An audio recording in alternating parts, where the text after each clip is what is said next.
નમસ્કાર. તો TATS 2026ની જાહેરાત આવી ગઈ છે અને આ વખતે પરીક્ષા પદ્ધતિમાં ઘણા મોટા ફેરફારો થયા છે. તો ચાલો આખી નોટિફિકેશનને એકદમ સરળ ભાષામાં સમજીએ. આપણે આખી વાતને 5 ભાગમાં વહેંચીને સમજીશું. પરીક્ષાનું માળખું કેવું છે, ત્યાંથી લઈને ફોર્મ કેવી રીતે ભરવું અને પાસ થયા પછી શું, બધું જ સ્ટેપ બાય સ્ટેપ જોઈશું. ચાલો સૌથી પહેલાં એ સમજીએ કે આ નવી પરીક્ષા પદ્ધતિ લાવવાની જરૂર જ કેમ પડી. મતલબ કે આ જે 2 સ્ટેપની પરીક્ષા છે એની પાછળનો મુખ્ય વિચાર શું છે? જુઓ, આ બધો ફેરફાર રાષ્ટ્રીય શિક્ષણ નીતિ 2020ને ધ્યાનમાં રાખીને કરાયો છે. હવે એવા શિક્ષકોની જરૂર છે જે ફક્ત સિલેબસ પૂરો ન કરાવે પણ વિદ્યાર્થીઓને વિચારતા કરે, એમની પ્રોબ્લેમ સોલ્વિંગ સ્કિલ્સ ડેવલપ કરે. બસ આ જ આ પરીક્ષાનો મેઇન ગોલ છે. અને હવે આવે છે સૌથી અગત્યની વાત, તારીખો. આ તારીખો અત્યારે જ ક્યાંક નોંધી લેજો. ફોર્મ ભરવાથી માંડીને પરીક્ષા સુધી એક પણ ડેટ ચૂકાય નહીં એનું ખાસ ધ્યાન રાખવું. હવે અરજી ફીની વાત કરી લઈએ. અહીં કેટેગરી પ્રમાણે ફી અલગ અલગ છે.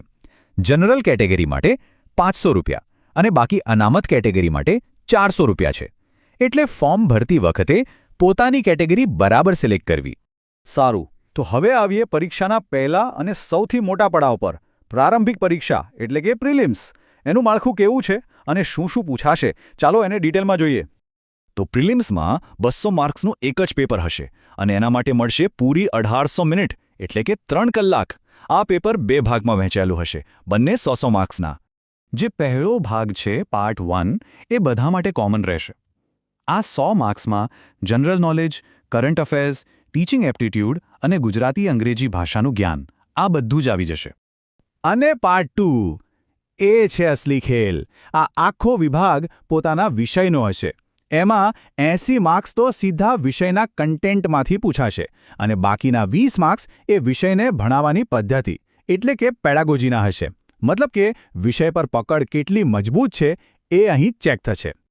અહીં એક વાત ખાસ ધ્યાનમાં રાખવાની છે. પ્રિલિમ્સમાં નેગેટિવ માર્કિંગ છે.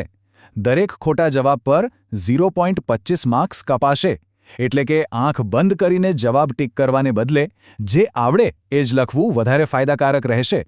જે લોકો પ્રિલિમ્સ ક્લિયર કરશે એમના માટે આવશે બીજો અને અંતિમ પડાવ, મુખ્ય પરીક્ષા.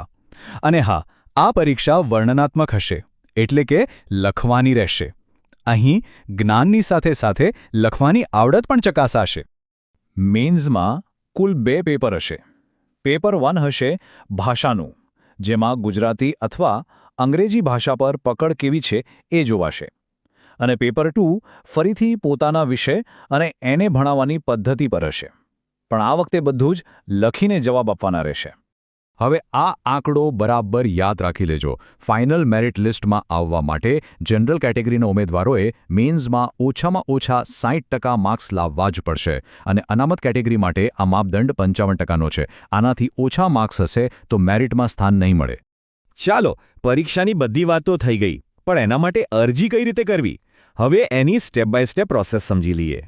આખી પ્રોસેસ ઓજાસ પોર્ટલ પર ઓનલાઈન જ કરવાની છે. જુઓ, આ 6 સ્ટેપ્સ છે. સૌથી પહેલાં પોર્ટલ પર જઈને એપ્લાય ઓનલાઈન પર ક્લિક કરવાનું. પછી TATS 2026 સિલેક્ટ કરીને પોતાની બધી વિગતો ભરવાની. ફોર્મ સેવ કરશો એટલે એક એપ્લિકેશન નંબર મળશે. એ પછી ફોટો અને સહી અપલોડ કરવાના અને છેલ્લે ઓનલાઈન ફી ભરીને એની રસીદ ડાઉનલોડ કરી લેવાની. બસ આટલું જ છે. અને હા, આ છેલ્લું સ્ટેપ સૌથી અગત્યનું છે. ફી ભર્યા પછી જે રસીદ જનરેટ થાય એને ખાસ સાચવીને રાખજો, કારણ કે એ જ તમારી અરજી સફળતાપૂર્વક ભરાઈ ગઈ છે એનો પાક્કો પુરાવો છે. જો રસીદ ન મળે તો તરત જ બોર્ડનો સંપર્ક કરવો. ચલો, માની લઈએ કે પરીક્ષા પાસ થઈ ગઈ અને મેરિટ લિસ્ટમાં નામ પણ આવી ગયું. તો પછી શું? એનો અર્થ શું થાય? તો અહીં સમજવા જેવી વાત એ છે કે TAT પાસ કરવાથી સીધી નોકરી નથી મળતી, પણ આ એક ફરજિયાત લાયકાત છે. આ પાસ કર્યા પછી જ ગુજરાતની સરકારી અને પ્રાઇવેટ સ્કૂલોમાં શિક્ષકની જગ્યા માટે અરજી કરી શકાય છે. એક રીતે કહીએ તો આ નોકરી મેળવવાનું ગેટ પાસ છે, નોકરી નહીં.